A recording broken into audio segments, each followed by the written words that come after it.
नमस्कार दोस्तों, मेरा नाम है विजय कुमार। आप देख रहे हैं कॉमिक्स पिटारा चैनल को। तो चलिए दोस्तों, हम लोग कॉमिक्स पढ़ रहे थे जादुई मुहावरे, जो कि बाकीलाल की कॉमिक्स है। और इसका पहला पार्ट मैंने अपने चैनल पे अपलोड कर दिया है। पहले पार्ट में मैंने इस कॉमिक्स को 20 पेज तक कवर कर लिया था। अब इस पार्ट में इसकी आगे कहानी को शुरू करते हैं। ओफ, अभी तक घोड़े पर काठी भी नहीं बांधी, अब पैदल ही चलना पड़ेगा राह में। वाह, ये तो और भी बढ़िया हो गया। नारा मंत्री महल जा रहा है ना, पर तेरी आंखों से तो चिंगारियां छूट रही है। क्या बकता है? कौन है तू? करोड़ी। मगर दूसरे ही पल, अरे ये क्या? ये तो चिंगारियां हैं जो मेरी आंखों से छूट रही है। सर। अब तू आराम से महल जा। अरे पर आंखों से चिंगारियां गिराता मैं महल कैसे जाऊंगा? मुझे ठीक कर दो। तभी बैलों की घंटियों के स्वर सुनकर नारा मंत्री पलटा तो उसके होश उड़ गए। टन। ओह, बैलों का विशाल झुंड इसी ओर आ रहा है। अगर ये चिंगारियां इन पर पड़ गई तो इनमें भगदड़ मच जाएगी और ये मुझे कुचल डालेंगे। नारा मंत्री भागकर उनके रास्ते से तो हट गया, मगर ओह, मेरी आंखों से गिरी चिंगारियां इन लोगों पर पड़ गई। आ, मैं जल गया। नारा मंत्री घबरा कर मुड़ा तो आग आग, नारा मंत्री ने मेरा घर जला दिया। मैं क्या करूं? फिर तो नारा मंत्री जहां से भी गुजरा वहां खलबली मच गई। भागो, वरना नारा मंत्री की आंखों से गिरती चिंगारियां हमें जला देंगी। घोड़े पर सवार दिखाई पड़ा सेनापति। आखिर घोड़े पर बैठकर मैं कड़ोरी के मुहावरे की मुसीबत से बच ही गया, क्योंकि अब मेरे पांव के नीचे जमीन है ही नहीं तो सरकेगी कैसे? इसी को तो दिमाग कहते हैं। पर यह भगदड़ कैसी मची है? ठहरो, मुझे बताओ कि मेरे होते हुए तुम लोग किससे डर कर भाग रहे हो? सेनापति जी, नारा मंत्री जी आंखों से चिंगारियां गिराते हुए चले आ रहे हैं। आप उनके सामने मत जाना। ओह, वो आ रहा है नारा मंत्री। ये तो सचमुच चिंगारियां गिराता आ रहा है। कोई है? इसकी आंखें निकाल दो। कमाल है, कोई नहीं है। घोड़े भाग। तभी नारा मंत्री कमबख्त पूरे विशालगढ़ को जलाएगा क्या? तड़ाक। आ! बाकेलाल की ठोकर खाकर नारा मंत्री पानी में जा गिरा। मुझे उम्मीद है कि पानी तेरी आंखों से गिरी चिंगारियों को ठंडा कर देगा। छपाक। मगर बाकेलाल का सोचना गलत साबित हुआ। बाकेलाल, ये पानी तो चिंगारियों की गर्मी से गर्म हो रहा है। मैं बाहर आ रहा हूं, वरना मैं उबल जाऊंगा। नारा मंत्री के पानी से बाहर आते ही उसके सामने पड़ा बाकेलाल। आ! जला डाला कमबख्त ने। चिंगारियों से बसता बाकेलाल नारा मंत्री के ठीक पीछे पहुंचा और नजरें नीची कर ले नारा मंत्री, ताकि चिंगारियां सामने पड़कर किसी को हानि ना पहुंचाए। आ, आ, चिंगारियां मेरा पैर जला रही है, बचाओ। और तब बाकेलाल को सूझी वो तरकीब। अब तेरी आंखों से चिंगारियां बरसना बंद हो जाएगी, क्योंकि ये पट्टी तेरी आंखें ही बंद कर देगी। बाकेलाल, अब मेरा क्या होगा? बाकेलाल को आया देख सेनापति भी वहां पहुंच गया। बाकेलाल, अच्छा हुआ तुमने पट्टी इसकी आंखों पर बांध दी। मैं पट्टी लेने ही घर जा रहा था। ओह, तो तुम गड्ढे से निकल आए? हाँ, और जब तक मैं उस शैतान कड़ोरी को खोजकर उसे कोड़ी ना बना दूं, तब तक चैन की सांस नहीं लूंगा। मगर ध्यान रखना सेनापति, नीचे मत उतरना, वरना पताल भी तुम्हें जगह नहीं देगा।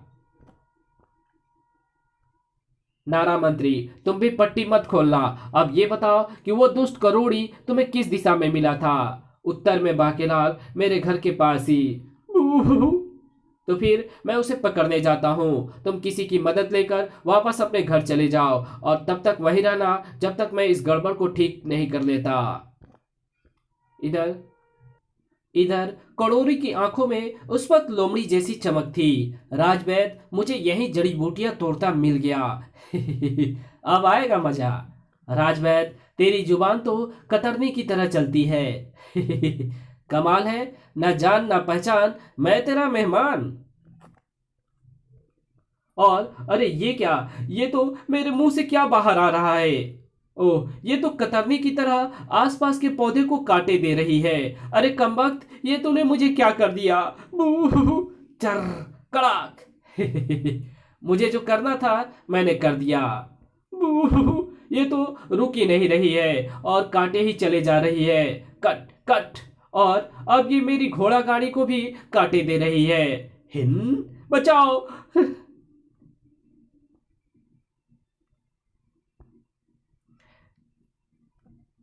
ये तू मैनो भी काट के रख देगी। बू कट कट। हिंद भागो। हाय मेरी पूंछ बचाओ।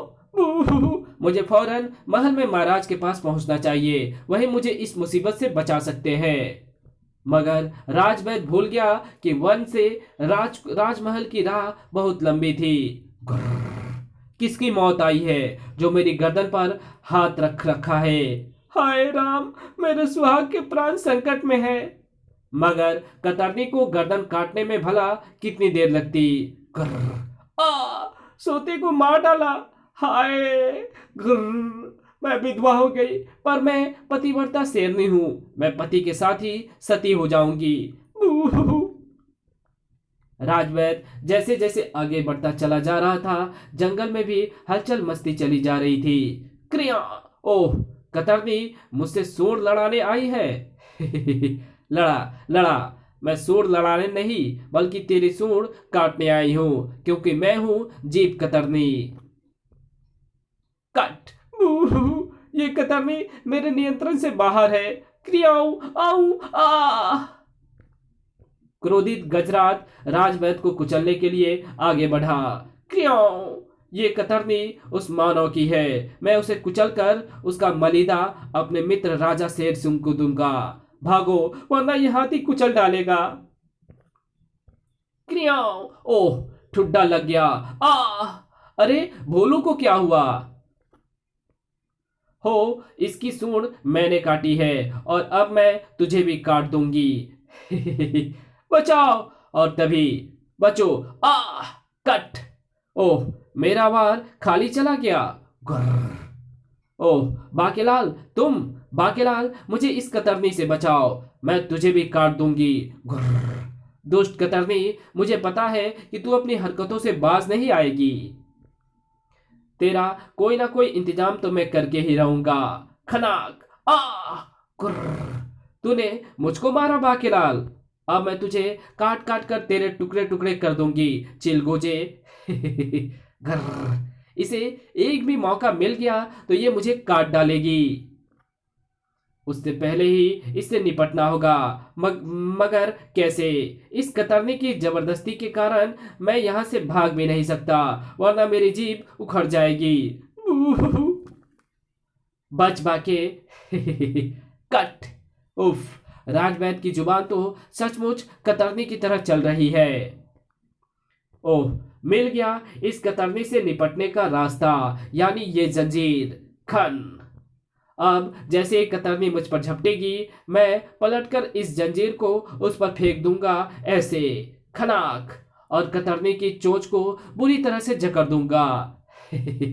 आ, नहीं बाकेलाल, मैं तेरी काटी काटी नहीं करूंगी, मुझे छोड़ दो।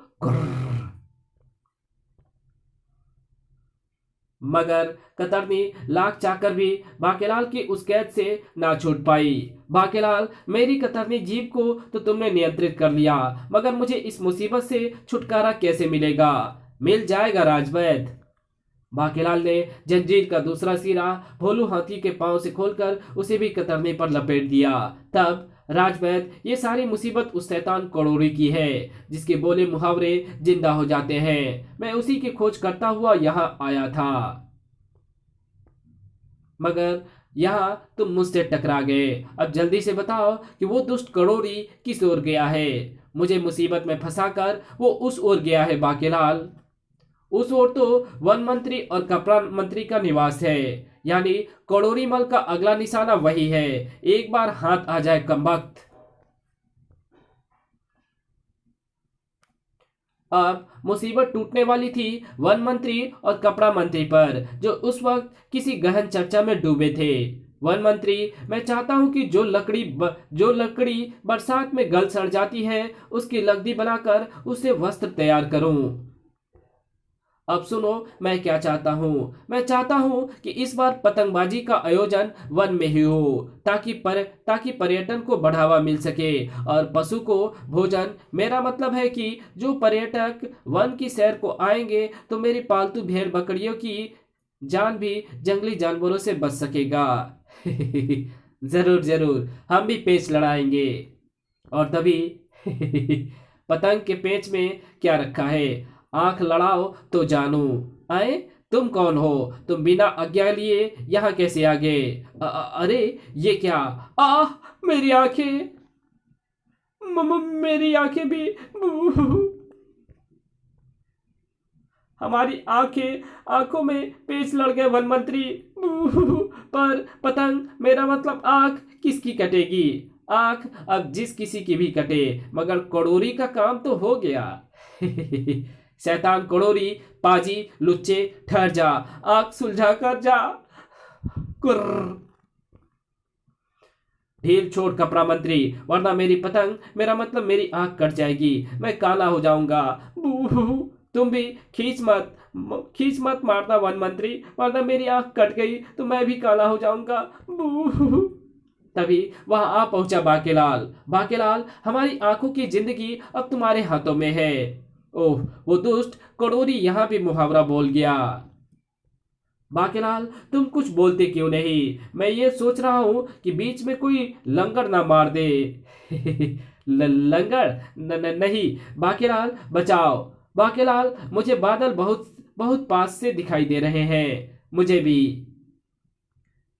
चील, तुम्हारी आंखें तो बादल के भी पार चली गई है, कहीं कोई चील उन्हें ना खा जाए। चील।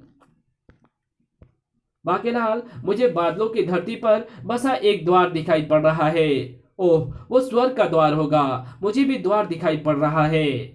बाकेलाल, मुझे इंद्र का दरबार दिखाई पड़ रहा है। मुझे भी। अरे वाह, यहाँ तो अप्सराएं नृत्य कर रही है। तो तुम अप्सराओं का नृत्य देखो, तब तक मैं कुछ करता हूँ। वाह, आनंदम मंगलम। सहसा आगे बढ़ता बाकेलाल रुक गया। ओह, यहाँ से उस नामुराद कड़ोरी के कदम फिर नगर की ओर मुड़ गए हैं। लगता है वो फिर नगर की ओर चला गया है। पर वो नगर में कहाँ गया होगा? काश इस वक्त मेरे पास एक कुत्ता होता तो मैं कड़ोरी की गंध पा लेता। तुम्हारी सुंगने तभी वहां सेनापति आ पहुंचा। अरे आओ आओ सेनापति, मुझे इस वक्त तुम्हारी ही जरूरत थी। पर क्यों बाकेलाल?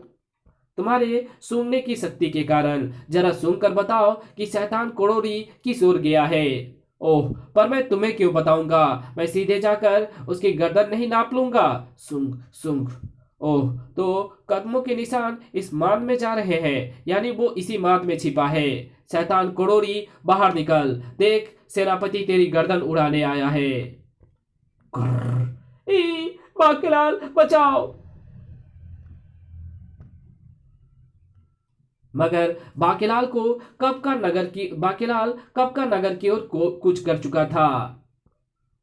नगर में शकुन अपशकुन मंत्री के पास पहुंच चुका था कड़ोरी भी। महाराज को शकुन अपशकुनों से बचाने के लिए जितनी मुझे हरी मिर्च चाहिए होती है वो मुझे मेरे इस खेत में मिल जाती है, इसलिए इन हरी मिर्चों की खपत की मुझे जरा भी चिंता नहीं रहती। मेरा ये व्यापार खूब फल फूल रहा है।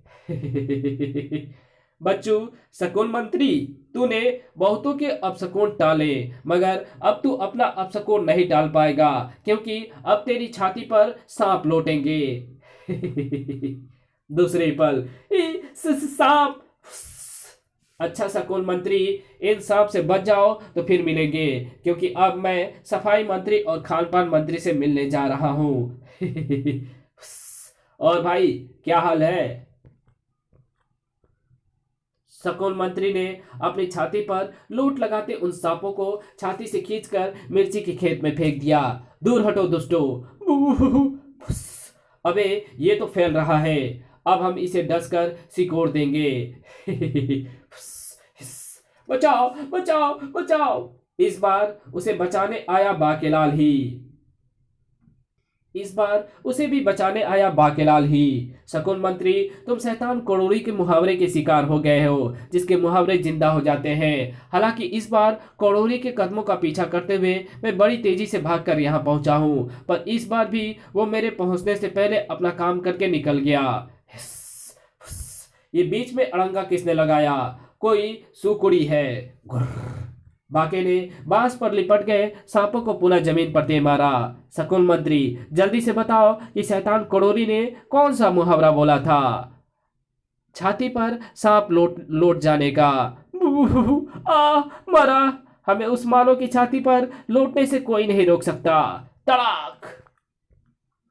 तब तो मैं भी इन सांपों को तुम्हारी छाती पर लौटने से नहीं रोक सकता, मगर मैं इतना कर सकता हूं कि ये सांप तुम्हें कोई हानि ना पहुंचाए।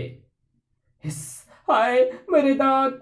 बाकेलाल ने दूसरे सांप के भी दांत बांस का प्रहार करके तोड़ दिए। उई। आह मरा। पर चलो कोई बात नहीं, मेरे तो दूध के दांत ही टूटे हैं, नए दांत आ जाएंगे तब डस लूंगा। तड़ाक। दोनों सांप पुनः शकुन मंत्री की छाती पर आकर लौटने लगे। बाकेलाल, ये तो फिर मेरी छाती पर आकर लौटने लगे। घबराओ नहीं शकुन मंत्री, ये तुम्हें डसेंगे नहीं, क्योंकि मैंने इनके दांत तोड़ दिए हैं। अब ये मुसीबत तभी दूर होगी जब मैं शैतान कोडोरी को पकड़ लूंगा।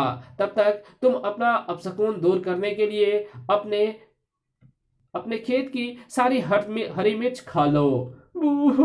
बाकी वो शैतान सफाई मंत्री और खान पान मंत्री के पास गया है। इस कहानी को यही खत्म करते हैं। इसके आगे कहानी पढ़ेंगे इसके पार्ट 3 में। तो मिलते हैं इसके तीसरे पार्ट में। तब तक के लिए बाय। वीडियो अच्छी लगी तो इस वीडियो को लाइक कर देना, चैनल पे नए हो तो चैनल को सब्सक्राइब कर बेल आइकन को जरूर प्रेस कर देना, और जहां इस वीडियो की जरूरत हो वहां इसको शेयर जरूर कर देना। Thanks for watching my videos.